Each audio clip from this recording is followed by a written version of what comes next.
The second reading that's assigned to a weekend liturgy is basically independent of the first reading and the gospel.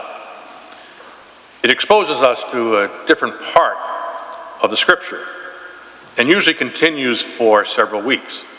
We've just completed reading from Paul's letter to the Ephesians, and today we turn to the letter of James, and it will occupy the second slot for 5 weeks. Although we call this the letter of James, it's really quite different than the letters of Paul. Paul writes to a specific community, whether it's in Ephesus or Rome or in Thessalonica. James is really addressed to the church in general. And James is really concerned more with ethics than doctrine. He's concerned with how people act more than what they believe. Time and time again, we'll hear from James that we need to put our belief into action. In his words that we heard today, we must be doers of the word and not just hearers. If all we do is listen, he tells us, we're deceiving ourselves. And in the weeks to come, he'll get more and more specific on what actions we ought to do if we really want to consider ourselves as disciples of the Lord. Some would say that faith is not a noun, but a verb. It's an action word, and certainly James would be among that number. And the letter really is directed to people like you and me, people who go to church, people who hear the word, but may not see an obligation to do the word outside where our lives continue.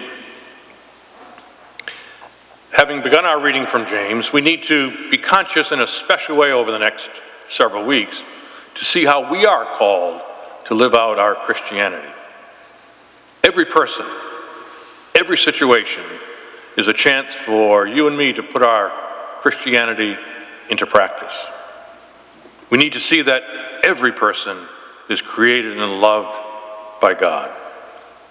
If we treat others with dignity and respect, we're welcoming what James describes as the word that has been planted in us and is able to save our souls. At the end of Mass, the deacon dismisses us with one of four possibilities, and 2 of the 4 really capture what James is talking about. At one point, the deacon will say to us, "Go and announce the gospel of the Lord." Or he might select, "Go in peace, glorifying the Lord with your life." So we leave here this cultic worship experience, and we continue to glorify the Lord in how we live. So we need to ask ourselves, how can I announce the gospel today? How can we glorify the Lord with our lives? Focus on one person or one situation. Maybe we're being called to be more active in the parish, perhaps to be a catechist this year, or we're being invited to work at the thrift shop or the food pantry or with needy cases for St. Vincent de Paul, or even sing in the choir. As a postscript, I invite you to participate in the parish mission, which begins a week from Monday. And next weekend, the missionary priest, Father Kevin McDonald, will preach at all Masses. Sometimes that's described as an audition. He needs to sense that you would like to hear more and more from him.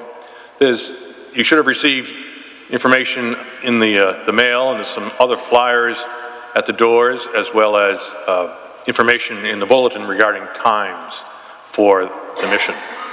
And at the doors on the way out, I'd invite each family to take a copy of the mission prayer, in which by our own personal prayer, we're praying for the success of the mission.